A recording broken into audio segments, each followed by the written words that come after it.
much of people's psychiatric problems could be addressed if you just fix their hormones, remove the toxicity, give them the vitamins they need, reduce oxidative damage, make their mitochondria work better. Everything can be drastically improved. So, who is Dr. Joy Kong? Meet Dr. Joy Kong, also known as the Stem Cell Queen, a UCLA-trained physician with triple board certifications in psychiatry, addiction medicine, and anti-aging and regenerative medicine. She pioneers integrative therapies and regenerative medicine with a patient-centered approach. What are stem cells? I always go back to our origin, which is the fertilized egg. So that is the very first stem cell. That was you. You were once just that one cell. What is probably the biggest myth that you hear people talk about stem cells? I think the biggest myth... Autism, stem cells. I want to go right to it. What did it do to that child with autism? Better eye contact with peers, with family, better ability to verbalize, better bowel control, able to not be procrastinating all the time, less aggressive, less repetitive behavior, just more able to play with others, to be part of society. What was the mechanism of the stem cells that caused that to actually shift? So, do you believe that vaccines can potentially cause autism? Well, it's really...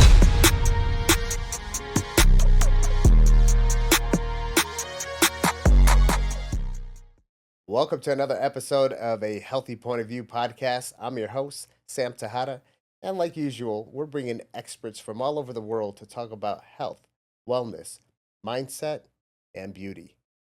So today, we have a guest that came all the way from LA, the other side of the United States, to get on a Healthy Point of View podcast.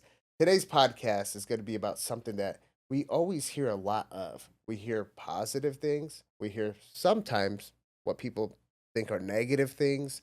We hear all kinds of stuff about this. And today we have someone to actually crack the code for us when it comes to stem cells. We have the stem cell doctor who's been an expert for many years in regenerative medicine. She's coming here from California, Dr. Joy Kong. How are you? Hi, Sam. Yeah, fantastic. Pleasure to have you here. I'm excited about this episode. Stem cells. Absolutely. I've known you for quite a while and very impressed with all your accomplishments. So it's nice to sit down here and have a conversation. Absolutely. Absolutely.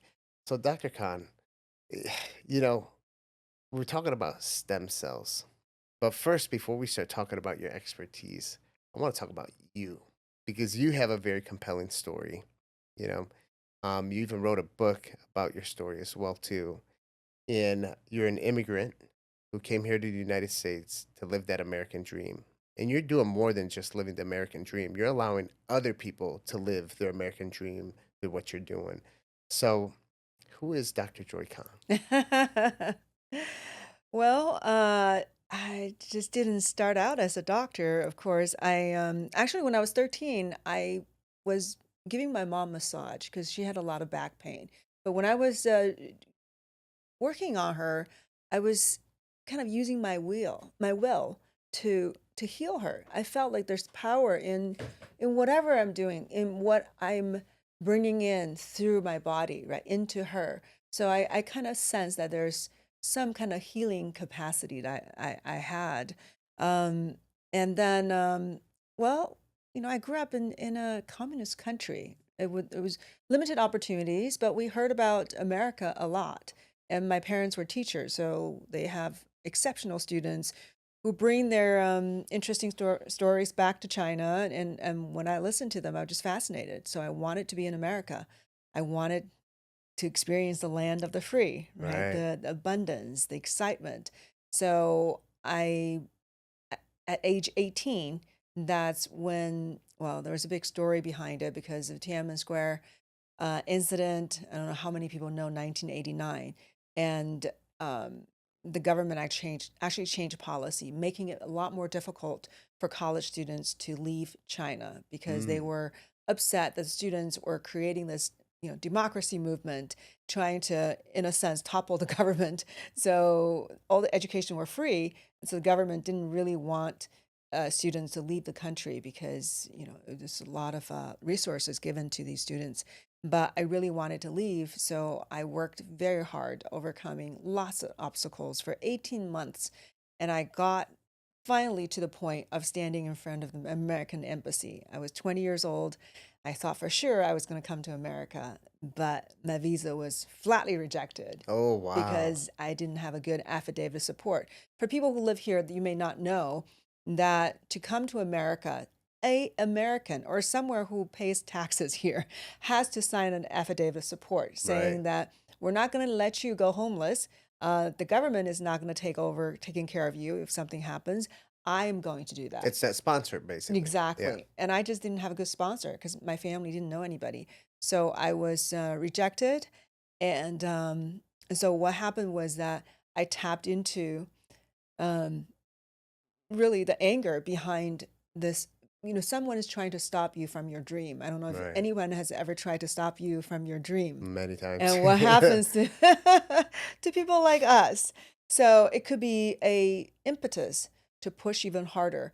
So the story, the book Tiger of Beijing was really about what happened after I was rejected and how do you overcome that?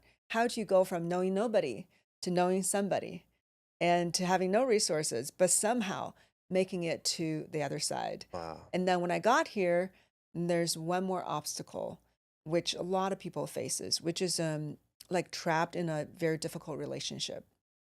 So I don't care if you're a man or woman, you can be trapped in a relationship that was meant to benefit one person. That's not you, right? It's focused on the other person, but you're trapped in it. Right. And for me, it was particularly difficult because I have no families here, no friends, I just nothing, and I was also isolated. So how do you break free? I thought I was going to become homeless, Oh, or wow. worse, be sent back to China. So that was my first major obstacle. Well, So very that first one. relationship, you were living with that relationship when you came from Yeah. China with that Yeah. person? Yeah. So that was an interesting story. I Oh. ended up becoming a tour guide to Tibet, in Tibet. And while in Tibet, I met an American man. And Mm. then the story is it's a whirlwind, kind of a really fun story. It's a movie. Dramatic. It is a Uh, movie, to be honest. Yeah. It's that I was gonna write it as a novel because it's cinematic. Yeah, yeah. Yeah, it's a I, little bit. now I want to read it. Yeah.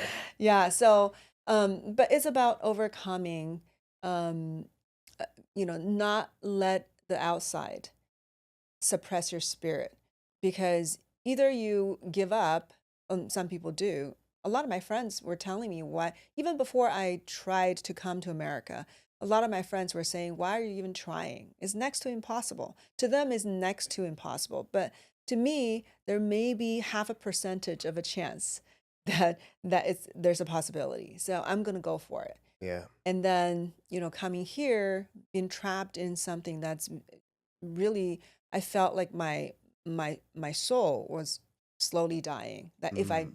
did not get out, I'll be like a living dead. Wow. So yeah, you just have to leap forward. Yeah, yeah. And some people, they don't see the light at the end of the tunnel, and sometimes they don't even have a tunnel. And what you've done is you've built your own tunnel. That's amazing. So okay. So you come I here to was the digging, U.S. man. Oh, you were digging. Yeah, but you don't stop digging because you're still digging. Um, so you came here, and listen. I was born in Dominican Republic, and I came at a very young age, youngest out of four. So I know the process my parents went through, where they had to also get the sponsor. Fortunately, we already had family here that was able to sponsor us to come over, but it was still a process, and my mom's side of the family is the one that really helped with that process.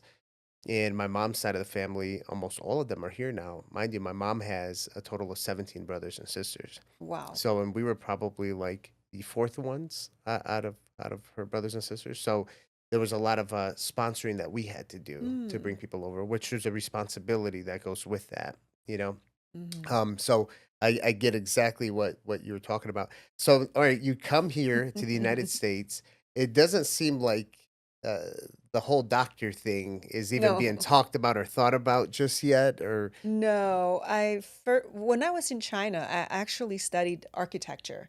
So mm, that shows you kind of brain I have. I'm interested in a lot of things. I like where I can put a different aspect of things together, kind of synthesize information. So architecture is a very much a synthesis oriented profession, right? yeah. Sociology, art and technology, engineering. Both my parents are architects, by the Oh, wow, way. amazing. Yeah, and when I got here, I thought I wanted to challenge myself because I just had this idea, the more you challenge yourself, the more you grow. Sometimes I wonder if it's the smartest thing to do because I would want to put myself in more difficult situations just so that I could grow more.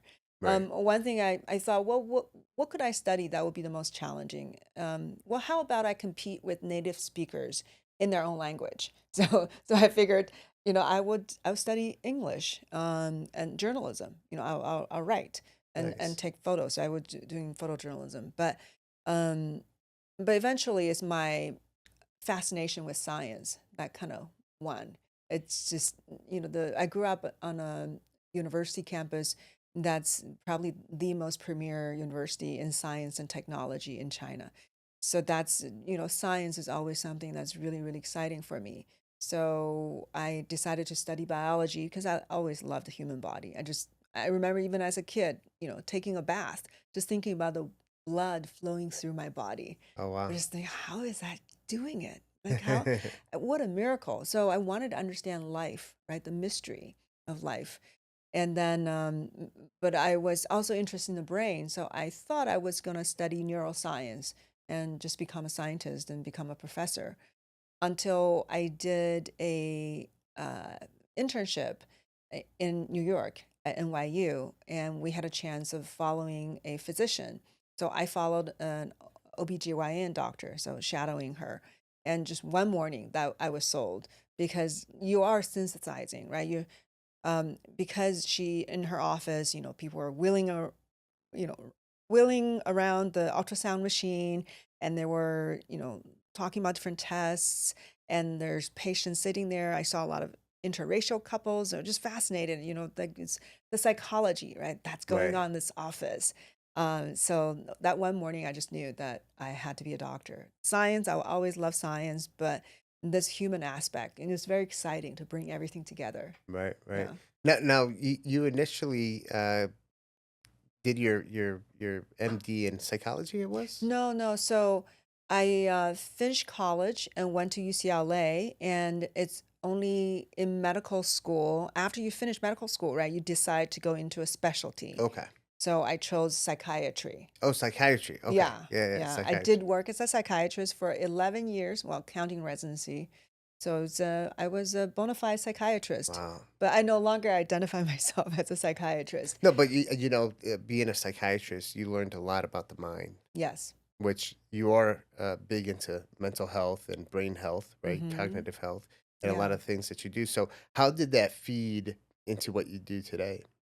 Yeah, I think it just, one, it gives me perspective that I felt I was barking up the wrong tree a lot when I was a psychiatrist because so much of people's psychiatric problems could be addressed if you fix their hormones, remove the toxicity, give them the vitamins they need, reduce oxidative damage, make their mitochondria work better. All of a sudden, a lot of the problems can go away. The depression, anxiety, everything can be drastically improved. Now, did you know this back then? N Not really. Like, it was not emphasized. Okay.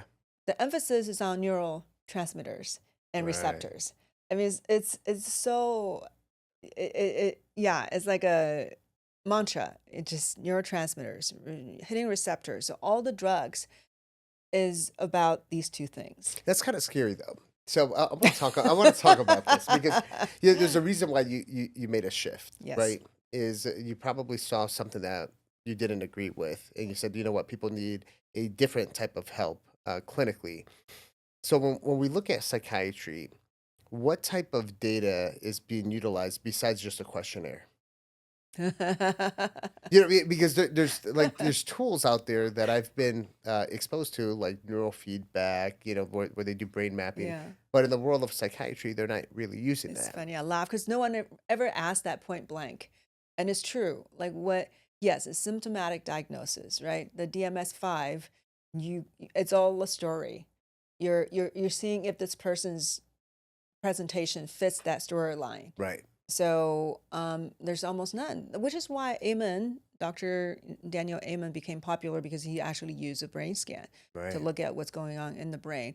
But for us is absolute, um, yeah, symptom dissection and just through talking. Yeah. Yeah. Yeah. Um, And when you're talking about things like, things that people might have like toxins or hormone imbalances that can cause, anxiety, depression, and all of these other Parasites. Yeah. parasites, mold toxicity, where Mm-hmm. all of a sudden someone who has mold toxicity is being labeled as a psychotic person. And all you have to do is really put that person through a very comprehensive detox, and you can get them back to normal. So were you seeing some of these things as a psychiatrist? I think even if they were present, we were completely oblivious to it. Wow. So we would have all these patients. I worked at the psych ER a lot, a lot of emergency situations, psychiatric ward. So who knows how many of those patients, frankly, psychotic, manic patients, how many of them have raging underlying infections and, or even just nutrient deficiencies that their Right. brain can't function normally. But we checked none of them. The only thing we looked at that we were proud of was the thyroid hormone, and we only checked TSH. And Oh, wow. in the functional medicine space, that is just not That's enough, not enough. not Yeah. accurate. It could camouflage, you could have a normal, so-called normal TSH, and you have just overlooked maybe 90% of people that have a problem with their thyroid. Wow. So, but so most of the time, people's thyroid TSH is fine. The moment, unlike frankly, your thyroid is really in very bad shape, then your TSH may be okay. And then we'll just start giving people drugs. It's not, oh, your thyroid is fine. It's not your thyroid. Then we just Wow. start using pretty heavy duty medications. Yeah. In all reality, for the listeners and the viewers, is at that point in time, it becomes this almost like this chemical plant inside of their body, where it's you give them a little medication here, and then you got to give them this medication to balance this out. This person forgets to take the medication, and all of a sudden they have an Hmm. episode, and then it happens, Yeah. and the person, unfortunately, the patient is not getting that true definitive care that they should be getting. Yeah. Well, I do think there was a reason I did go into psychiatry because it does talk about particular underlying causes that are physical. I think in the past, people may have thought of mental health issues as all being in their head. Right. So I think it helps destigmatize the whole field, allowing people to realize, okay, I have a chemical deficiency, I have a chemical imbalance. So that I think is positive that people Yes. are accepting that there's a physical reality to this. But and also in emergency situations, I think is very helpful because people can be very acutely suicidal or dangerous, or they want to, yeah, or they're so psychotic they're causing a lot of Yeah. problems. So Right. you can actually change people pretty rapidly, like day to day, right? Yeah. A person coming with frank psychosis, and I can give them a drug. All of a sudden, a few hours later, and then they're like, "Well, no, I don't think that way anymore." It could happen that fast. Yeah, yeah. So I'll agree with that. Obviously, being in emergency medicine as a firefighter paramedic for many years and uh-huh. dealing with a lot of Baker Act patients, yes, 100%. And that's one thing that I always tell people because I never like to bring down traditional medicine completely. I do think there's other things that should be implemented in conventional medicine, but if cut your arm, we're not going to sprinkle nutrients on your arm. At the end of the day, you need to go to the ER and get that thing sewed back on. Yeah. In emergency situations, conventional medicine has saved a lot of lives for sure. Mhm. So, all right. Yeah. So you go from psychiatry. Let's fast forward to what made you decide to actually say, you know what, I want to take a different approach to medicine. I want to help people through functional medicine or regenerative medicine? I think partially the part of me that's Chinese never left me, right? I grew up in China. I grew up with Chinese medicine. Right. And really is two different kinds of medicine coexisting pretty peacefully in China. Because in my family's drawer, we have a medicine drawer. And there's no division of Eastern and Western medicine. We have all these medications, right? Some are traditional Chinese, routes, and some are just, antibiotics or, whatever, painkillers. So it's all there. And my mom will ask me, okay, tell me your symptoms. Because she actually, I think she's a hidden doctor. That's part of who, she has a talent. But she will ask me about my symptoms. And when I tell her, and based on the acuity and the origin, then she will figure out what would be the appropriate medication. So sometimes she will whip out a Chinese medication, sometimes a Western, Yeah. medication, and there's really no prejudice.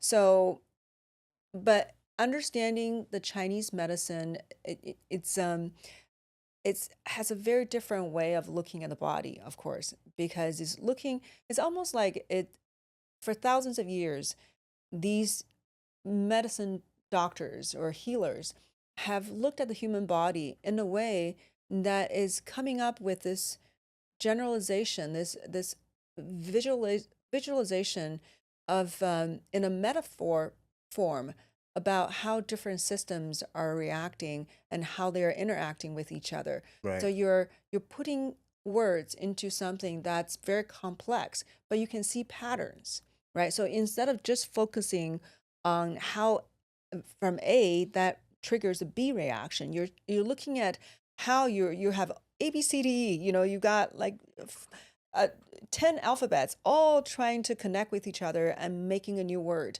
And then you're forming new words from it. So it's a different way of looking at the world and Right. at the human body. So you're kind of respecting the body as a complex little universe. You're not saying the body just have one relationship to another and then a different relationship, and they're all coexisting without interacting with each other. And that's very naive, right? They're all Yeah. interacting. That's why functional medicine is so interesting. That's also why I think can drive a person crazy. Functional medicine, I think, in my mind, it can drive a functional medicine doctor crazy Yeah. because there's so many relationships. If you look at a chart, or even conventional medicine, when you start to look at all these different neurotransmitters or receptors, vitamins, and different pathways, then you start Yeah. to come up with this monument of complexity that you can pull your hair out. Yeah. You could go down a very crazy rabbit hole. And I remember Dr. Willix, my mentor. I remember the first time I went to go see him speak on stage, it was at the AMMG. Mm. And before he went up there, there was almost about 1,000 doctors in that auditorium. He said, Sam, watch when I first start speaking. There's going to be about 30 doctors that are going to get out of their seat and they're not going to come back. And every single time he'd go up and speak, he would always start off with the crib cycle. And he would pull up a chart and start going through it. And when you start looking at all the metabolic pathways and this, some people it's just it'll drive them crazy. So I get it. Now let me ask you this: when it comes to Eastern and Western medicine, right? Would you say the assessment, the physical assessment that's being done with the patient, is a bit different? It's completely different. It's so different that actually I did an internship at the Center for East West Medicine as a UCLA. It's a a wonderful center. So they do both Eastern medicine and Western medicine, literally in one clinic together. That's the whole establishment is about integration. But what I saw was not true integration because it's the doctor who's a Western trained, but then also has Eastern knowledge. The doctor will say, here, according to Western medicine, this is your diagnosis. And then the doctor will like switch gear, completely go into Chinese medicine mode, saying, well, according to Chinese medicine, this is what it is. You have wind, whatever, liver, qi rising, blah, blah, blah. And then the doctor would try to kind of put the two together. But really, you're trying to cram together two different languages. So you Mm, would say, well, the Chinese medicine can inform us this way. So then we may want to address this other systems as well. And the Western medicine, well, you do have this particular issue. Maybe it's something that's acute. So let's give you this medication to calm it, for now. Right. And then we'll use Chinese medicine. So they're kind of using both, but the languages are not, you're not speaking to each other.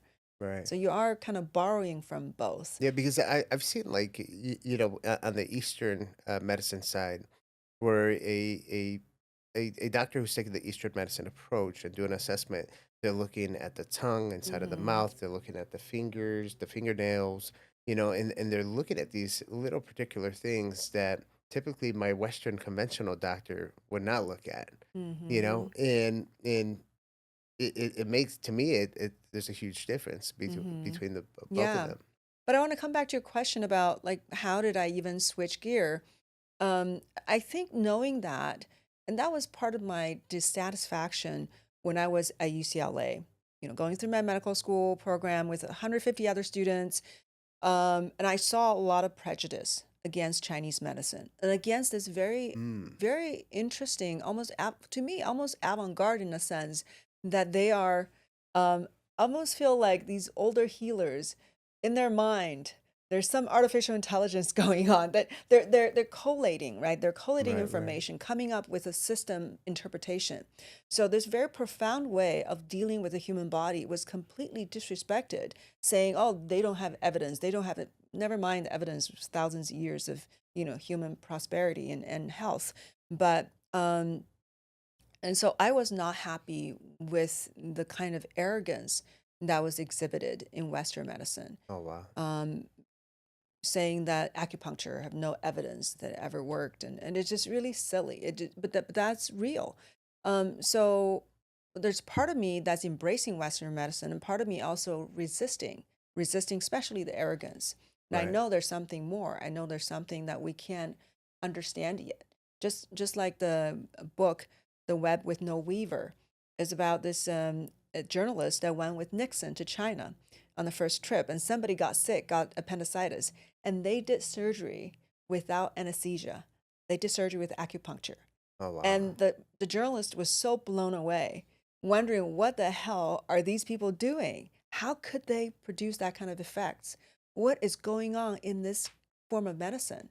So there's a whole other way of looking at how, what's going on in the body, right? That we don't understand. That's So amazing. that's always been a part of me that I don't want to lose sight, that I'm just getting so tunnel visioned into one way of looking at the body. Right. So also, I know that I'm poorly equipped as far as enhancing my own health.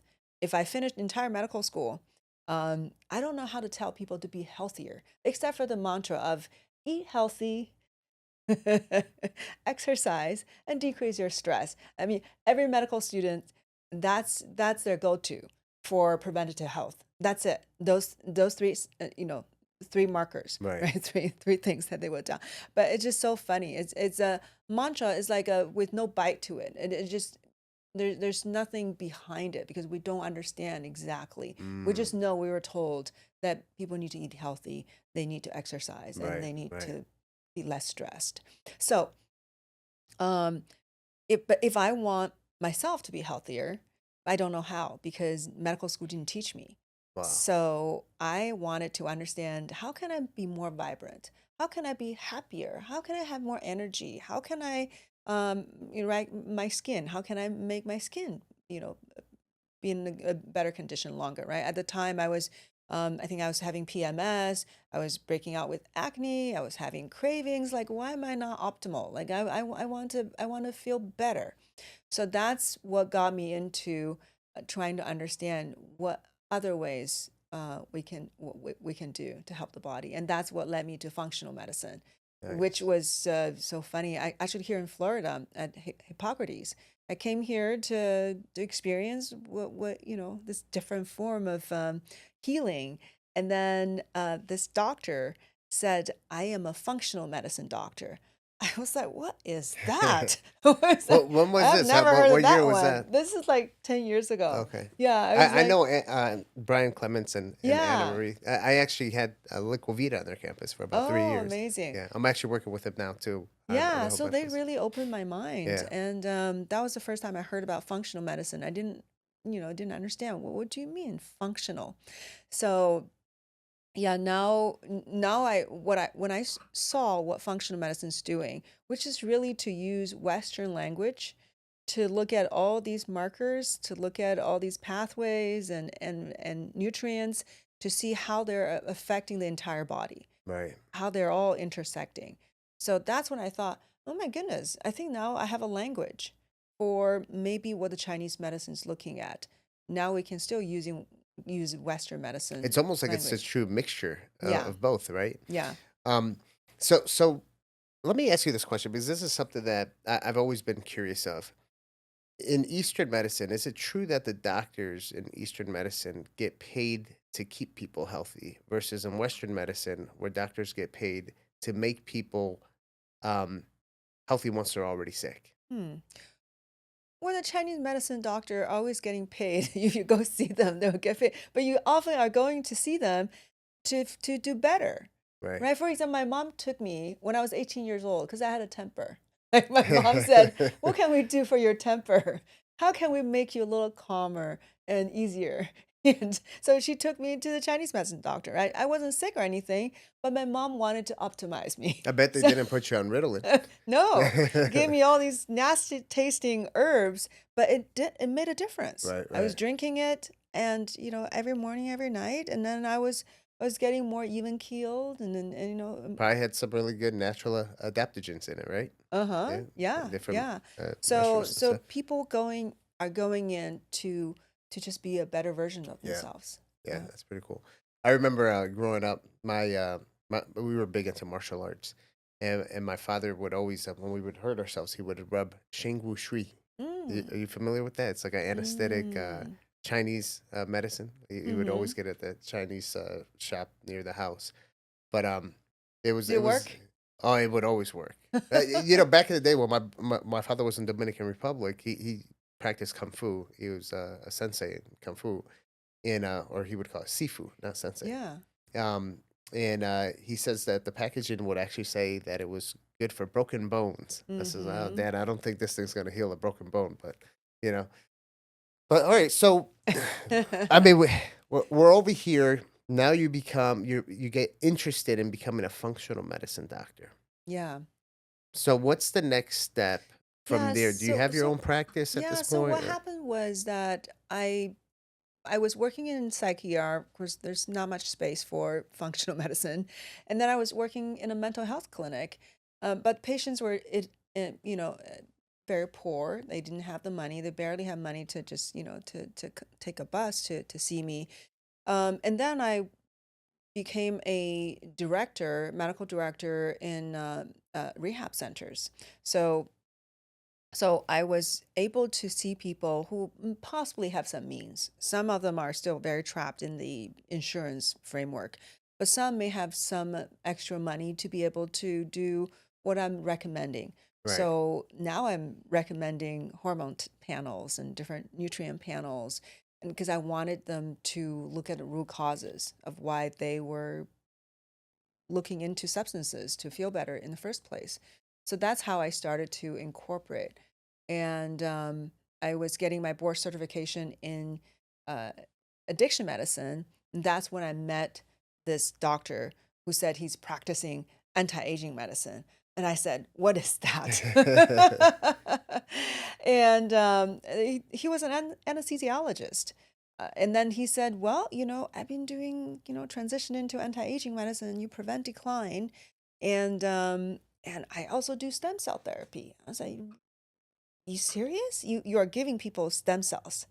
So this is about 9 years ago. He's like, "Yes," and I treated this kid with autism using stem cells, using umbilical cord stem cells, and look at what the teacher said. So the family never told the teacher that they gave the child stem cell treatment. But the teachers just started noticing all these differences in the behavior and Wow. yeah, in the child. And because autism is kind of my field, right? I was in psychiatry, and that's in the US, that's where the autistic kids go to psychiatrists. And I know how depressing it is to treat autism patients. That's why I decided not to go into child psychiatry, because that's Mm, all you deal with. It's just is not effective. It's very slow, and you're sedating the child or stimulating the child, but nothing is there to really address the root causes of why the child cannot relate to you and is acting, in a very, very erratic manner. And so we didn't have good tools. We didn't have a good way of helping the kid. Yeah, there's some behavioral therapy. So you send the kid to do, language, verbal training and behavioral training, but it's a very, very long process, right, right. months and years, and maybe you see a little bit of progress. But this anesthesiologist just He lit a put spark in you for sure. something in the blood of this child, and the child within months is seeing drastic recovery that I could not even imagine after years of helping somebody. So that's when I thought, okay, if I am a true scientist, if I have any um, inkling or affinity for truth, then I better find out what this is. Mm. So then I went down the rabbit hole. I wanted to understand what are these cells? What kind of cells is he using, and why are they able to do this? So that's that was a point of no return, Yeah, basically. yeah. So okay, so obviously the listeners are probably saying, autism, stem cells, it did something. I want to go right to it. What did it do to that child with autism? Better on eye contact with peers, with family, better ability to verbalize, better bowel control, um, able to not be procrastinating all the time, less aggressive, less repetitive behavior. Um, yeah, just more able to play with others, to be part of What was the society. mechanism of the stem cells that caused that to actually shift? So there are different theories of why stem cells can help autism. And autism, you really have to look at what's causing a condition in the first place. So autism, there are different theories. Some say is lack of oxygen in the brain that could cause some of the issues. That's why hyperbaric can be very helpful. Some say is gut problems, right? A lot of gut disruption, and they're feeling terrible, and that causes autoimmunity. And it could be neural inflammation. So inflammation in the brain that's just not calming down. So information is not passing through. So if you just look at these three basic aspects, stem cells can increase blood flow, enhance the production or generation of new blood vessels, so delivering more blood, thus more oxygen into the brain. Right. It can reduce inflammation, neuroinflammation, as now as I've seen in people with lots of neurodegenerative conditions, Parkinson's, ALS, and uh, Alzheimer's, or people with traumatic brain injury, etc. The brain can recover, to an extent that really conventional medicine cannot help. So we know it can calm the inflammation and promote neurogenesis. So you can form new neurons or new synapses. Now you have a more functional network in the brain. Right. And then it can help heal the gut, repair the gut, to prevent this continued exacerbation of inflammation and triggering of self-rejection. And of course, autoimmune conditions. So autism is very prevalent in families with autoimmune conditions. So there's already a vulnerability to autoimmune issues. And so the child then, have a higher so families with autoimmune issues will have higher prevalence of autism. So if you can calm the autoimmunity, then a lot of this inflammation, this dysregulation in the immune system will go away, and that can help your body recover. So I know there's other topics out there where there's a lot of controversy behind it, like vaccines. Do you believe that Mm. vaccines can potentially cause autism? Well, it's really not what I believe is what parents have observed. I've talked with a lot of autis- autistic children's parents, and I asked them, "How were they when the child was born? Was the child normal?" Um, Majority of them would be the child who was fine. It was doing very well, but after we got this vaccine and or this set of vaccines, all of a sudden there's a shift. I could tell a shift, but some don't even want to talk about it because they Mm. don't. Yeah, I actually the uh, one of the coaches, health coach, Karen Thomas. I remember interviewing her, and she was able to help her child to do really well through holistic approaches. And I asked her on the podcast, when did you notice a change?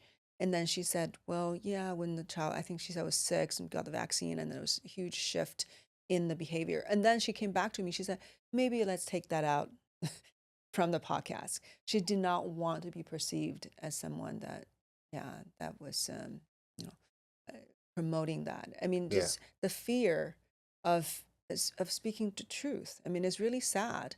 But when I talk to parents, it's again and again and again. It happens so much. So I think, of course, not everybody who gets vaccine will have autism. So obviously, some people have vulnerability to it, but we Right. don't know who. So for some people, just the straw that break the camel's back. Yeah, I've heard Del Bigtree talk about it, and he goes very deep in it. He's a very passionate speaker when it comes to the vaccines, and I think his biggest thing behind it is um, the safety research behind it. People say that do you have the science showing that it does cause autism, but then there's no science that shows that it doesn't cause autism. So it's like Hmm. it's almost like you got two different sides going at each other, but there's no science on either side really proving it. And I do think now we'll see what comes up, right, with RFK Jr. And the whole Maha movement. It's something that he's spoken about with vaccines that he wants to actually put research behind it to really see if these vaccines are Hmm. causing that. So Hmm. I'd be curious to see what ends up coming up in the next few years, right? Yeah. So Yeah. now going back to stem cells, what, Doc, what are stem cells? Because I always hear about stem cells and I hear about the different type of stem cells, and your fat has stem cells, your bone marrow has stem cells, plants have stem cells. What are stem cells? Well, you know what stem cells are, but for the audience, I always go back to our origin, which is the fertilized egg. So that is the very first stem cell that was you. You were once just that one cell. And that one cell contains all the intelligence you need to become this incredible walking, talking, thinking, complex entity, right? So each stem cell, well, the very first stem cell will divide into a multitude of stem cells, and they will keep dividing, and they're all stem cells, but each time when they start to go down the pathway of gaining function, then they lose potentials. So the first one, the first fertilized egg, has potential to become anything that you can imagine of the human body. But when it starts to become more a little going toward as the embryo is forming, then it's gaining certain functions, let's say going toward the route of becoming somewhere in the cardiovascular system. And then it will gain function and it will lose potentials to become other things like, the brain or the liver. It will start to go into one direction. And then until the cell becomes the final cell of an organ, like the liver has a liver working cell, hepatocyte, until it becomes that end cell, working cell. Anywhere before that is all stem cells. So when people say, oh, stem cell therapy, as if there's a thing just called stem cells. No, there are thousands and thousands of different kinds of cells that are all stem cells, but they're Right. all on their own path. So where do you intercept?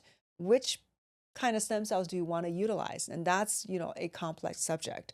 So you can grab anywhere along the pathway, grab the cell and put in the body, and that probably can produce some profound effects. Um, so the end tissue cells, the liver, let's say the liver, there's the liver stem cell that will become the liver cell. But anywhere before that, the cell can have potential to be, maybe can become the liver, the heart, and some can become, the muscles. Until you get to the very end, then the pathway is more open. So right now we are utilizing a few different types. The ones that are most talked about is the hematopoietic progenitor cells, which forms all the bloodlines, the all your immune cells and the red blood cells. And then there's the mesenchymal stem cells that are kind of like a master of regeneration. Some people object to the use of or description of these mesenchymal stem cells as stem cells, even though by definition they are still stem cells. Although the majority of how they work is not by becoming a particular working cell. How they work is by sending signals. Just Signals. blast your body What with what do they signals. refer to these cells if they're not referring to them as stem cells? They want to call them signaling cells. Okay. So, Arnold Kaplan, who discovered mesenchymal stem cells, later on was vehement about changing the way we talk about them. We must not call them stem cells. They should be, instead of MSCs, mesenchymal stem cells, he said we should call them medicinal signaling stem cells.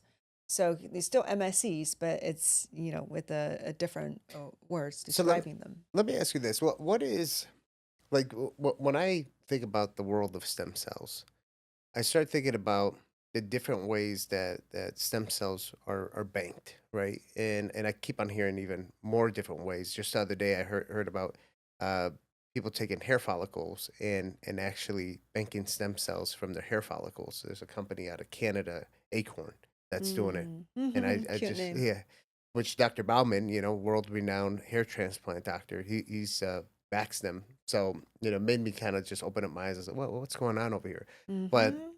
you have stem cells that are coming from bone marrow, from fat cells. You have in the stem cell world, you hear people talk about amniotic fluid, cord blood. You hear about whole blood as well too, stem cells coming out of there. You hear the words exosomes, Wharton's jelly. Like, Hmm. if I'm just a random person who's just like, oh, my knee's hurting, or oh, I want to get my sexual health back, I'm confused at this point Yeah. hearing all of this stuff. So can you kind of like break it down a bit? Yeah. Just Okay. So if you look at how stem cells came about, the whole science, um, I think the when we first started doing bone marrow transplant, that was the very first stem cell transplant we did. That was in the late 50s. So they thought at that point, and for probably a couple decades after that, that the only stem cells existing in the human body were in the bone marrow. So they mm, thought, that's it. This is the quintessential. We have these stem cells in the bone marrow. And then they started to find out, oh my God, it's everywhere. It's in your fat, in your blood vessels, it's in all your organs. It's everywhere. So now they realize, okay, so we've got all these varieties of cells, but what can we realistically use for therapy? So bone marrow, of course, is very easy to harvest from the same person. Orthopedic surgeons have done it for a long time. They purposely will take out some marrow and put it on the healing bones, and they will heal so much better. So that became a like a classical um, stem cell treatment, because that, and some people believe that's the end all be all because we've used this for this long and this is the best. right. And then when they found out, okay, so fat, especially with the liposuction, and we've got all these extra fat, um, and what we're trying to get uh, when it comes to stem cells have nothing to do with the fat. We're really just trying to get to the blood vessels that are lining are supplying the fat tissue. So the fat you're getting rid of, but along the blood vessels, you've got all these stem cells. Now you can extract those and purify them and then give that to people, and you could see some drastic improvements in all kinds of conditions. And that became popular. Um, and then is actually a newer source when it comes to birth tissue. So that, I'm not sure exactly how people discovered it, but I assume people were looking for all kinds of places. And the birth tissue, obviously, that's a part of the human, it's part of the human body that was tossed away all the time, right? Healthy part of the tissue, but That's the umbilical the cord and the umbilical cord and placenta. placenta, Yeah. right? So we've always thrown them away, right, in the biological waste basket. And then they started to look into what may be in these tissue. And of course, the Africans have been using amniotic membrane to help wounds, for I don't know how long, hundreds of years at least. So they already know there's something that's very regenerative Right. in this birth tissue. So now you can actually dissect these tissue and free these cells up, and they turned out to be very potent, and but they're newer. Yeah, I even like with the placenta. I've even heard of people taking the placenta and putting them in capsules after Right. giving childbirth. I think that's great. Of course, you're not going to get life cells, but there's a lot of peptides, right? You're Yeah. you're you're absorbing the peptides, which probably account for a lot of the benefits. That's why people eat organ meat. A lot of organ, there's a lot of peptides in these organs. So, but the umbilical cord source cells are much newer, but the truth is that they're actually more potent. I think this is where some of the controversy came from, and that's where I came in and stirred up some things. It was very innocent because when I first encountered this, right, when that doctor enlightened me about what he did with this autistic kid, I thought, okay, I want to do this. This is something really powerful. This is going to be an incredible. But I want to know, what do I do? Do I go for the bone marrow? Do I go for learn how to do liposuction? Or should I get these ready-made product from a tissue bank that's from birth tissue? So which one is the best? And then I started researching. I was getting all these articles and talking about not just how they work themselves, but direct comparisons when you put them together and looking at different factors, such as how anti-inflammatory are they? Um, how many generations do they have left? How much more can they stay in the body? How Right. long their telomeres are, and how neuroprotective they are, how neuromodulatory they are, as far as potency. So I was looking at everything, and that's what where my lecture came into existence. It's called Are all MSCs Created Equal? Because I was trying to answer, are they all created equal? I want to know if it's all equal, then maybe they're not, because everyone is saying different things. But if it's not equal, then which one is better?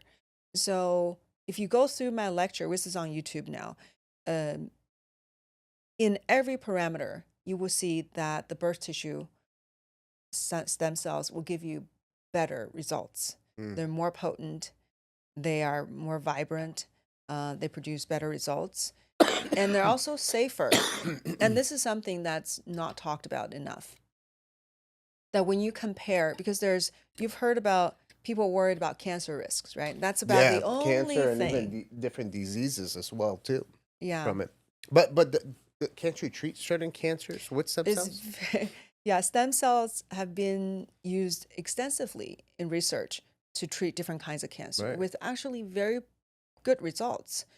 However, the rhetoric of giving somebody stem cell treatment and then all of a sudden, possibly their cancer was worse or you're triggering something, that has been a concern because stem cells are so good at promoting growth. Now they're worried, oh, what if it's promoting cancer growth? Mm. And then when they actually did research, they put cancer tumor in the same container as these stem cells, and there are times that these tumor will grow even bigger and faster. Mm. So that's why there's such fear, right? That has been shown. So when it comes to the concern of cancer, there are two aspects. One is de novo cancer, so fresh new tumor, and that can only happen with embryonic stem cells, which we don't use in this country, except for in research. We don't Right. use it clinically. But embryonic stem cells, which are from day 5-7 of after fertilization, so it's very, very early stage when you can grab a cell from the inner cell mass in this little, ball of cells, and that those cells are highly potent and highly versatile and wild, so they Oh, can form tumor or induce pluripotent stem cells, which is like when they discovered it, they turned a skin cell back into embryonic stem cell. And that can have the same problem, can cause this de novo cancer called teratoma. But that's one aspect. We don't deal with that very much. But when we were talking about using other forms of stem cells, like from the bone marrow, fat, the birth tissue, they don't have the ability to just give you a new tumor cell. They don't do that. They don't have that potential. What they can do is that if you person does have existing cancer, which we know everybody would have these pathological cells, right? Your immune system, if it's robust, it would just get rid of them.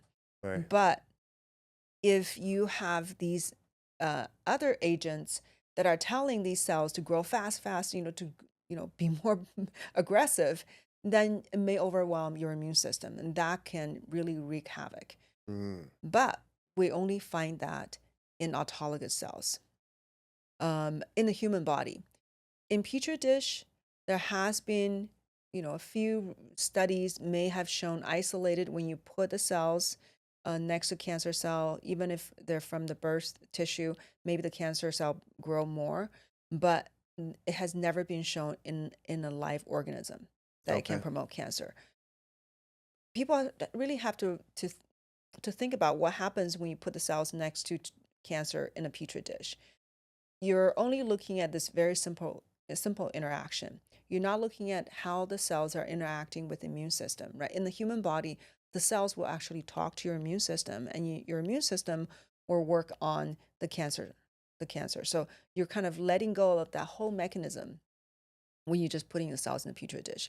But one study that's very put things in really in perspective is a study using umbilical cord derived MSCs, putting that next to glioblastoma, right, very virulent form of brain cancer, versus using fat derived MSCs, mesenchymal stem cells, putting them next to glioblastoma, the same kind of cancer. So they either did it in a petri dish or put it on a live animal's body. In both cases, the fat derived MSCs make the cancer grow, but Mm, okay. the birth tissue, the umbilical cord derived MSCs, make the cancer shrink, go away. So it's a Interesting. powerful juxtaposition of the differences between these two kinds of cells. So when people worried about cancer risks, I think they really have to think about, okay, my cells have been with me for however many decades we've been alive, and they have aged with us. Right. If there are people who say, "Oh no, stem cells don't age. Fat-derived stem cells are kept perfectly. They're in hibernation," and that's very naive, because if you think about what are the most precious cells in your body? Your sperm and egg, right? Right. Sperm and egg. Yeah. What happens to them when you become your 30s, 40s, 50s, right? For the men, it's a little less obvious. The females, it degrades rapidly. Right. You would Right. think your body would do everything it can to preserve those eggs, to make Mm, sure that they will never degrade. So if they degrade, even beginning your 30s, you don't think the cells that's tucked away in your fat is going to degrade? Like, why right. would your body spend the energy to make sure that they do not change at all? So people all die with perfect fat derived stem cells. Yeah. Yeah. So let me ask you a question about that because I think age is a huge factor on the type of stem cells that would be utilized for any kind of treatment. Would you recommend for someone to bank their stem cells early on in life? If you can bank your child's cord blood stem cells, would you recommend that?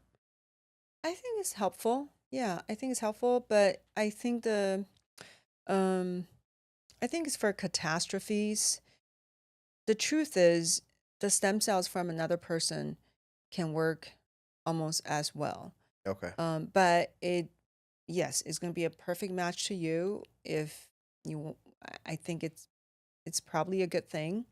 But you have to really know who is processing your cells, what kind of cells are processed, and they don't live forever Yeah. either. So, I've heard of stem cells from even other mammals being utilized on humans, like A cell. You know, have you heard of A cell? It's the FDA approved product that's usually put on as a mesh um, for like burn victims and whatnot. okay, So it comes from pig bladder. okay. Yeah, Um, to me, I'm just not sure if that's necessary. When we have perfectly good human cells, yeah, we have amniotic membrane. Why would you use pig bladder? Like, yeah. it makes no sense. I know there are some doctors, there's a doctor who had been on the same stage with me, who's from Malaysia, and he's a proponent of using animal-derived stem cells, rabbits and sheep and all that. Really? Oh wow. Yeah, and he believed that you can only use stem cells from a particular organ to heal that organ. Hmm. And that is so short-sighted. It's not scientific. It's not true because I've treated people with from head to toe, all the organs, from the brain to the heart, liver, kidneys, you know, lungs. We see incredible improvements in all these tissues. I'm not giving them anything specific for that particular organ. I'm giving them signals and mostly mesenchymal stem cells. There are also hematopoietic progenitor cells that are very powerful, very helpful in all the mononuclear cells in the cord blood.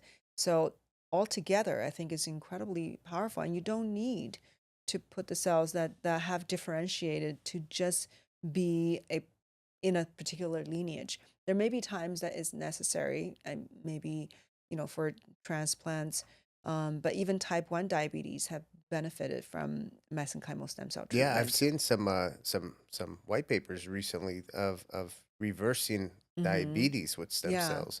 I mean, uh, uh, people with optical issues with stem cells that they've been able to correct that. You know, cancer. Hmm. It's almost sometimes you hear about stem cells. It's like, man, that might be the magic pill, right? Because there's all kinds of benefits and testimonials that are happening out there. It is a pretty amazing, the testimonials. The thing is, I can never predict how a person does. Sometimes I see miraculous results, and sometimes there's just not enough benefit. So I wish I could say that everybody benefits. However, at my clinic, I would say over 90% of patients seeing great results. Right. So really good benefits. But still, there are, 10%, 5 to 10% that said, well, I didn't notice anything. I don't think it benefited me. And that always bothers me, Yeah. right? You are, a healer too. That's never something that you want to you want to encounter. You want Right. everybody to just flourish, and you want to be the miracle worker, right? So Absolutely. so why? What's the reason why somebody didn't benefit? I think that will go back to the complexity of the body. We know how the cells work. There are all these mechanisms breaking down scar tissue, create new blood vessels, and change your immune orientation and decrease inflammation, telling your local stem cells to start come alive and make new tissue, giving you fresh new mitochondria. I mean, can do all these things, rescuing pathways so cells don't have to die. But what if the person doesn't have enough zinc? Like something as simple, right? Doesn't have enough, any kind of important minerals or nutrients, or the hormone is really out of whack, or so the body doesn't have the right signals, or if they have toxicity that just putting a grip on the cells that the cells cannot budge Right. into getting over the disease state. So there are all these, or even hidden infections, like the herpes family virus. They actually can selectively attack mesenchymal stem cells. So Mm. mesenchymal stem cells have receptors for them, as crazy as it sounds, but they could selectively attack these cells and destroy them. So do you have hidden infections that's kind of undermining the treatment? Yeah. Yeah. So there are a lot of things that need to be looked at. I think even if a person did not see benefit, this could really be a chance for us to dig much deeper, that there are hidden causes that we just haven't uncovered yet. Yeah, it seems like it really has to be a whole body analysis, and it's not just one thing. There's additional things that have to be implemented into the patient's treatment plan.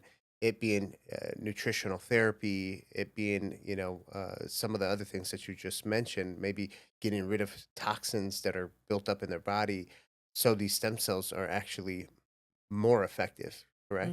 Yeah, yeah. Now, Doc, there's been a huge uptick of a lot of wealthy people flying out of the country to go Mm. get stem cell therapy. And for me, I love living here in the US, and I feel like the United States has always like some of the best technology and things of that nature.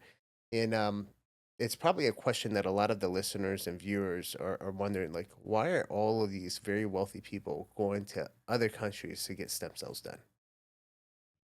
I think it's really unfortunate that the atmosphere regarding stem cell therapy from the top level is not something that's supportive, because we're looking at the highest level agency that's trying to govern this field, trying to direct what we need to do, is the FDA, of course.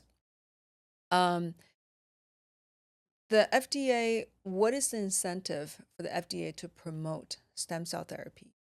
I don't know if there's enough incentive.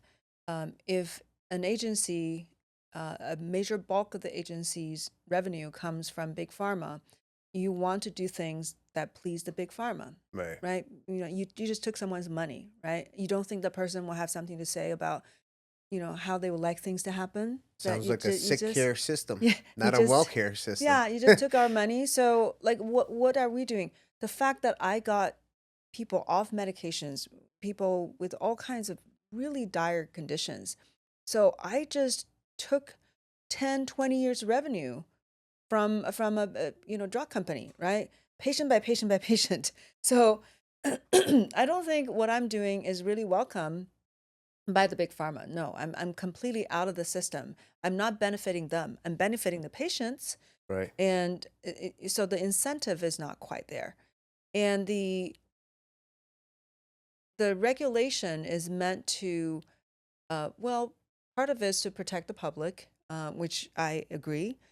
But part of them is actually impeding progress. So maybe it makes some sense when it says, you need a little bit more study to be done when you are changing the the characteristics of these cells. So if I had just taken cells from one person and wanted to give it to another person, I didn't do anything to the cells. It's kind of like I'm taking one person's liver and giving it to another person, right? I'm doing a tissue transplant. So that is really not under the purview of the FDA. It has nothing to do with them, Right. because this is a practice of medicine. We're not creating a drug, and FDA is an agency created uh, regarding drug manufacturing Right. and supervision. So, uh, the practice of medicine has always been that doctors can, put body parts together and make a person whole however we can. If we have to borrow it from another person, whether it's the bones, the skin, we can do that. That's part of medicine. We're not going to go for a whole FDA application for skin grafting. Right? We just, we don't have to do that. But they want to regulate this as if we're using a drug. So then they come up with this uh, rationale that if you are transplanting these cells without changing them in any way, then you are doing tissue transplant. But you have to allow the cells to function the same way as how they were functioning in the body, as if the cells have any other way of behaving except who they are. Is there a time frame that you're supposed to do that so-called tissue transplant for the FDA? Uh, Not really. No, no, you can transplant. Yeah. Because you're saying what they're trying to say is basically if you take those cells out of one person, manipulate the cells and multiply them and repackage them, and That they then said is they a say it's drug. a drug at Yeah, that point. yeah. Huh. The moment you Interesting. start to use enzymes, chemicals, you start to grow the cells. Now they said you just created a drug, Mm. and now you better do drug studies with FDA, and that will be millions and millions of dollars and lots of headache and lots. Yeah, there is a very difficult endeavor. So a lot of these doctors and clinics, what they decided to do is that we want to expand the cells, we want to grow the cells because we heard from research that the cells were expanded. You grow the cells to a big number and then you give it to the subject.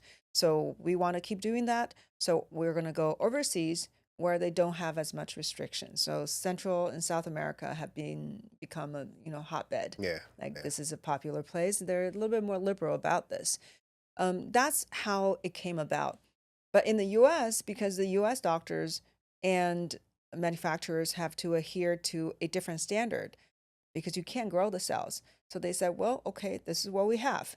And but strangely, without growing the cells, people are seeing incredible results. Yeah. And that was that child with the cord blood treatment of the autism, right? That's not expanded. This is just in the US from a manufacturer. These cord blood cells were carefully separated from the blood component, and that clear fluid part that with stem cells were given to this child without any expansion. We don't need huge numbers. The cells did their work, and you don't need as many. And that's what's interesting because of this rule of if you do expansion, then you have to do clinical studies. Because of that, in the US, then we have this whole other group that do not expand the cells, and they're seeing incredible results. Right. But then there's this other group that are going overseas. They probably are seeing good results too, but there are problems that comes with cell expansion. The problems are one, you are the moment you start to let the cells to grow, there are genetic changes. Even with one generation, they can start to morph and to go into different directions.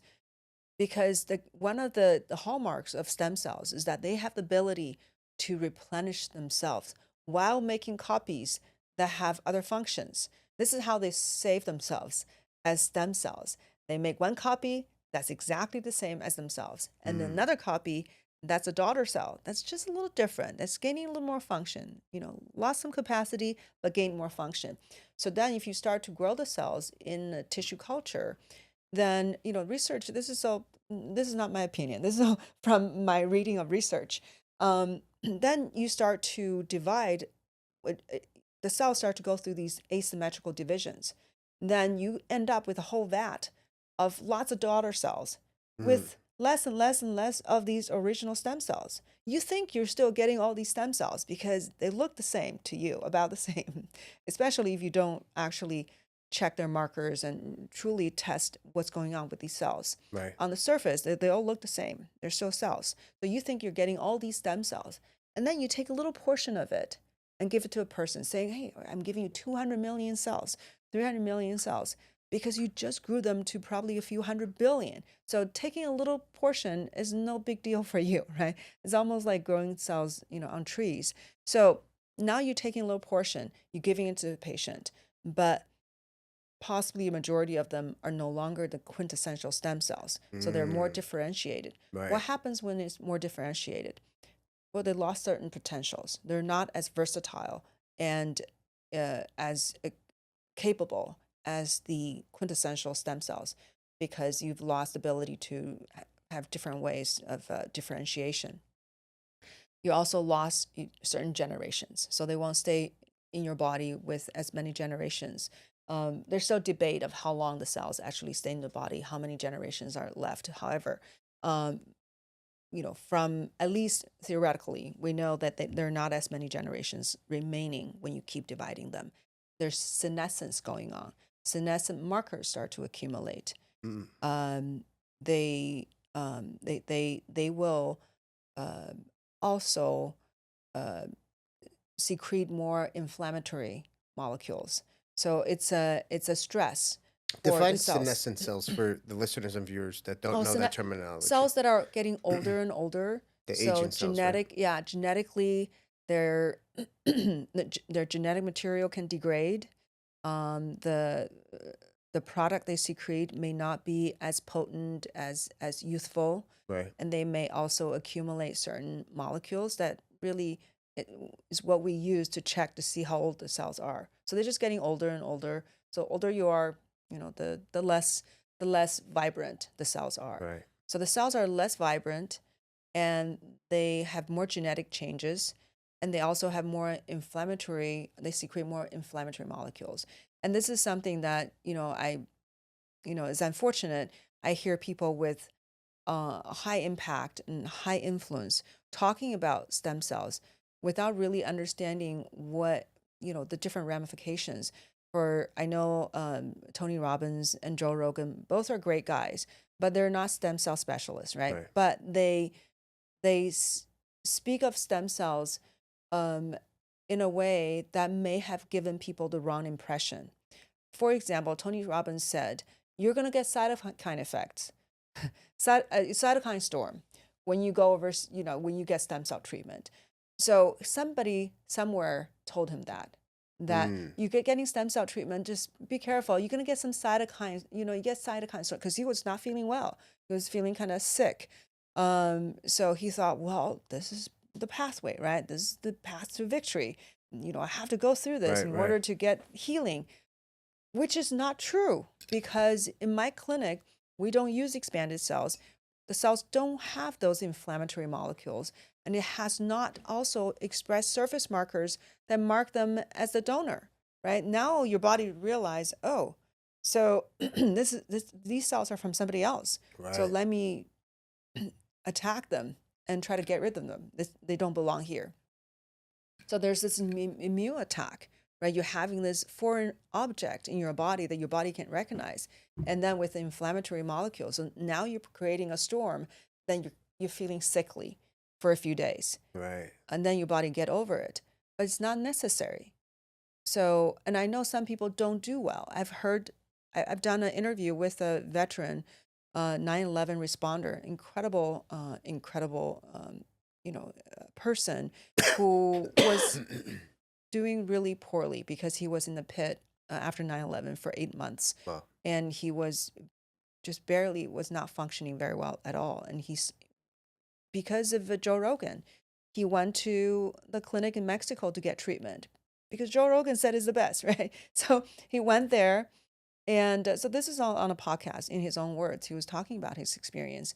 There were 20 people all in the clinic at the same time. This is, highly, advertised, as the best clinic in Mexico.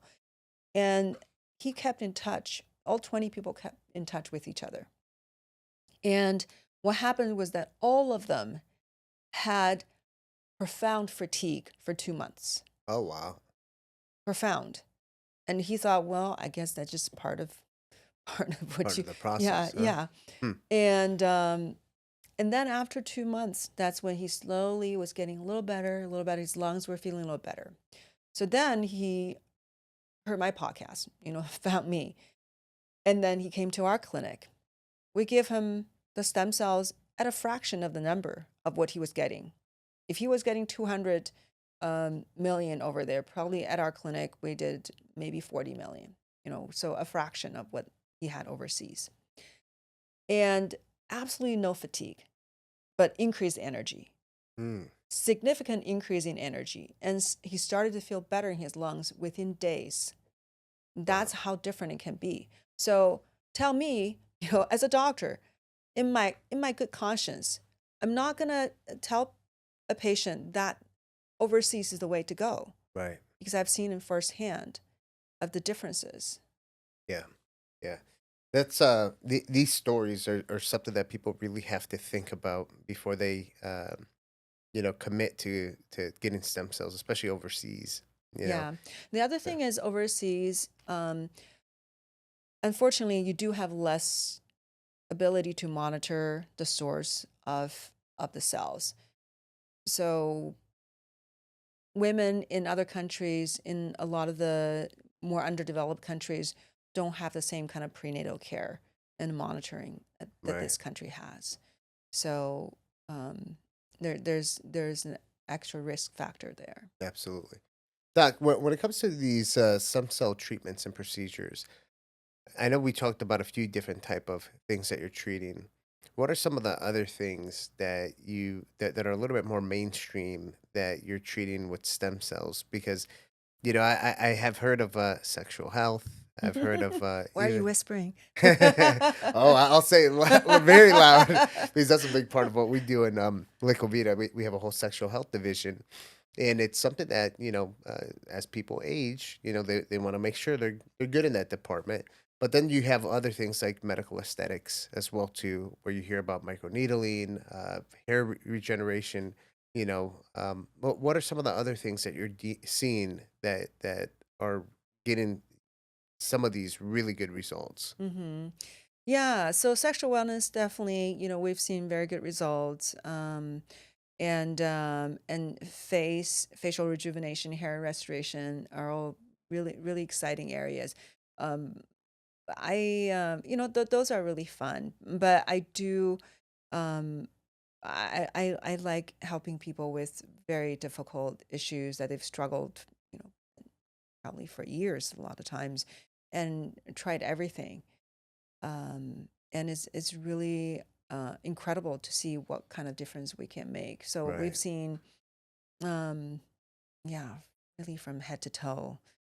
Like for example, I had a child with progressive cholangitis. So that's the inflammation, of the bile duct, and he's 18 years old. He was on liver transplant list, and within a couple Wow. treatment, he's off the list and he's doing really well. Um, yeah, helping people stay off dialysis, COPD patients ditching oxygen tank, ditching almost all Wow. medications. That's amazing. Yeah, liver cirrhosis patient recovering after being in hospice care. That just, yeah, absolutely incredible. Recovering after being in hospice care. That Yeah, that's a powerful one. it's Because if you're a hospice care, you pretty much know, or in your head, you're thinking yeah, this is it. yeah. That one was mind-boggling to me. I really, as doctors, people come to you really sick, and you pray, right? You pray and do your best. Yeah. But I never, I can't conceive of miracles. I mean, I will like to pray for them, but I can't. I don't foresee that. So I give him one treatment. He was weak, barely was, I could hear him talking with big ascites, huge swelling in the abdomen. The abdomen swelling went down like halfway, even just on the way back to his, where he was at Sacramento. So 4 hours of drive, and his swelling already went halfway down. Wow. So Wow. it's absolutely incredible. Um, yeah. So heart, improving ejection fraction, um, and yeah, testicle. We have people with repeated testicular swelling and nodules, and ended up having one taken out, was worried about losing the next one because the other one is having the same problems. And all I did was IV stem cells. And Wow. that's the thing. I love the IV route. You put the cells in the body and they will get to where it's needed. And it's pretty astounding. Wow. That's Yeah. amazing. Doc, when it comes to stem cells, what is probably the biggest myth that you hear people talk about stem cells? I think the biggest myth, oh, that using your own is better. I think that is yeah. A lot of people are hung up on that. They say, "Oh, I don't want other people's DNA in my body. Yeah, my own is better." To depend on where you're looking at. There are a particular type of cells called V cells in the body that's supposed to be hibernating and completely intact. And then if you wake them up, that they could. With the Um, frequency yeah, they using the work? frequency. However, I have heard the results are also inconsistent. It's like, half and half. So it's hard to know why some people are not responding. So what is there? And I think the older the person is, the harder it is to treat. I don't know if exactly it's the cell's fault or Mhm. just because the person is more, decompensated. But but in general, your cells will decline with you, and if you use them, they probably will not be as potent, and also there's a higher risk of exacerbating cancer. So I think that's one of the biggest myths. And the other one is that more is better. They think the more, the merrier. Actually, research have looked at dosage. There's a dose dependence. Sometimes, usually too little is not good, and too much is not good. Right. There's a Goldilocks zone. So yeah, and also the more is better. The more of what? If the more is something that you expanded in a culture medium and they've already changed and went different directions, and then you still use them as if they were the original cells that have not changed, and now you just give them a lot of something that's not very potent. Right. Right. Doc, right now, we're talking about all of this, these great treatments that are making people well, and right now we have this huge movement going on, the MAHA movement, Make America Healthy Again. How does you, as a stem cell doc, contribute to this big movement of Make America Healthy Again? Um, well, of course, I would love to help make stem cells more available for people. And one of the biggest complaints is that it's expensive. It's not cheap, but it's not exorbitant. I really want people understand. For a lot of people, it's still difficult um, to afford a certain amount, and it will be great to get the price down more. But on the whole scheme of things, I think it's actually quite affordable and quite transformative. And literally, I don't know if you know the statistics, that if you can decrease the aging speed, you can reduce the biological age across the board of the entire population by 7 years. You can reduce the event of chronic illnesses by half. So basically, the prevalence of chronic illness will be cut down by half if everybody is just getting a little younger, Yeah. younger by seven Actually, I years. heard Ryan Smith with True Diagnostics. Right. He mentioned that, Yeah. and he says that it would reduce tremendously, just how you're Yeah. saying. And what I'm seeing is the anti-aging benefits of stem cells is very exciting, because it's not just, okay, treating diseases is great, but for a lot of people who don't have any illnesses, you can actually reverse the biological age. This is not just, I'm thinking this is sounds amazing, because people actually studied, who actually dissected animals who were getting stem cell treatment and seeing what's going on with these animals. And it turns out that on a cellular level, all these animal cells, so they were aging, right? These are either rats or mice. They were aging, and then when you age, they have certain markers. Okay, when you are at this age, this is the toxic waste, accumulation. This Right. is the, the senescent markers. That's the level. So they have a particular objective level. But after stem cells, all the levels were down to the levels that they had when they were younger. Wow. And the neurotransmitter levels, growth factor levels were all restored back to the younger state. So literally, your cells are living in a younger state. Right. So Right. this is in addition to what we found out, that regular stem cell treatment for animals can extend their lifespan by about 30%. Not just lifespan, but Wow. health span. They look better, they move better, their thinking is better. So Yeah. literally, they're just a younger mouse, just living longer. So and that's where we're looking at. I feel like if we can extend the lifespan by 30%, and by regular, on this animal model, because it's hard to study for human longevity, it takes too long, and we are extending the healthy time, the youthful time, then in a sense we are bringing back the age, right? We're Yeah. decreasing the rate of aging. And that's and I want to put emphasis on what you said, because sometimes in this functional medicine world, when we talk about longevity, we're only focused on longevity. But in my professional opinion, one of the things that's even more important is health span, right? Because who wants to live 200 years of very bad, Nobody. yeah. I'd rather live only 30 years of good health span versus 200 years of no health span. So that's definitely something important that people have to think about. Yeah. So I think if we can make stem cell therapy on a more like if across the board, if everybody have access to it, right? Even if it's once a year, and that's going to slow down your rate of yeah. aging, and then that's really going to cut down the rate of chronic So illness. I get my IV every year on my birthday. I call it my Ah, birthday shot, you oh, know, because I do think that that's that's what great. people should do, Mm-hmm. once a year. And I won't Well, forget it when because it's you're my birthday. younger, you Yeah. can do it, Yeah. once a year. But when you're older, I think twice a year or even more, Right. depending on how harsh you are, treating your body. But in general, I think the recommendation is every 3 to 6 months. And I actually have done it every 3 months for the last, yeah, Amazing. the last, yeah, Well, how maybe many I should years? do it nine twice a years. year now, I might as well. I'm in the industry, right? No, I appreciate you, talking about the whole "Make America Healthy Again" movement and how you're contributing to it. Now, I know you're part of a documentary, right? Can we Well, talk about that? I just executive Yeah, producer. that's a Yeah. big part. That's a huge part. So let's talk about that. Yeah, I really, I'm supportive of the project and,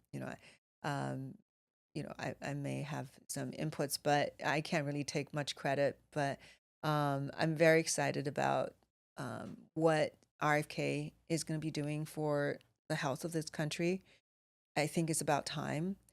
It's about time that medical schools actually teach nutrition, that Absolutely. doctors actually are equipped with learning how to make people healthy, prevent them from getting sick. Because before we had absolutely no no education. There's no emphasis.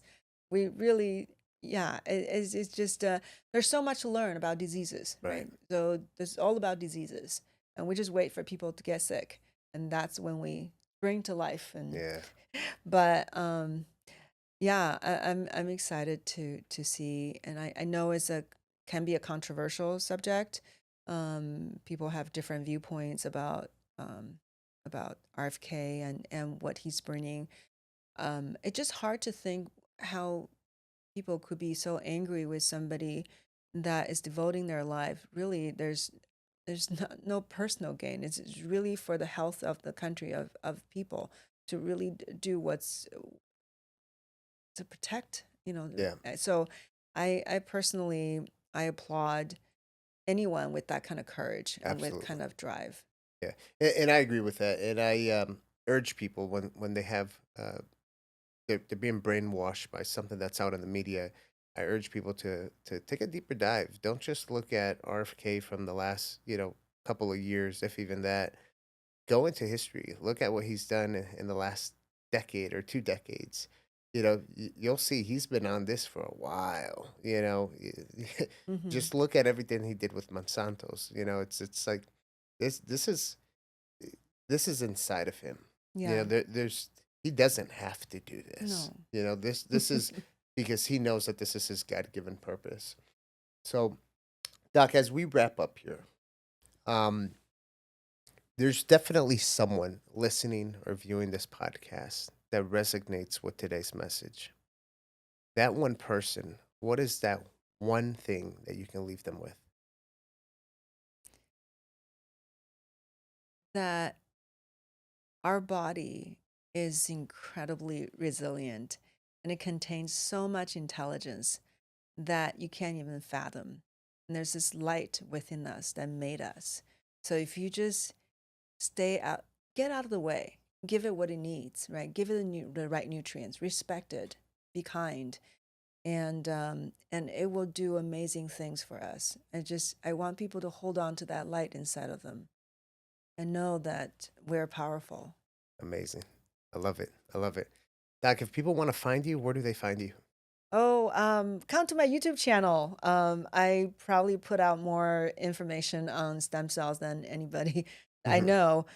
So it's just Joy Kong MD, or they can go to my website, joykongmd.com. My Instagram Dr._Joy_Kong, and I'm very interactive. I really care about people. I want people to get the help they need. So, um, anyone can ask me questions. I'm always there for them. Amazing. Doc, it was a pleasure to have you on the podcast. And we'll share all the links down below. And, hopefully we get this message out to the masses. Thank you so much, Sam. Thank you for the amazing work you do. Thank you. Stem cell therapy is such a powerful method of healing, but a lot of doctors don't even know how to do it. So, what I'm doing is I founded an academy where we are training physicians on how to go from 0 to 100, almost, from no knowledge of stem cells to understanding the science, the clinical evidence, and then having hands-on training on how to provide stem cell treatment through IV route, joint injections, or aesthetic treatments or sexual wellness.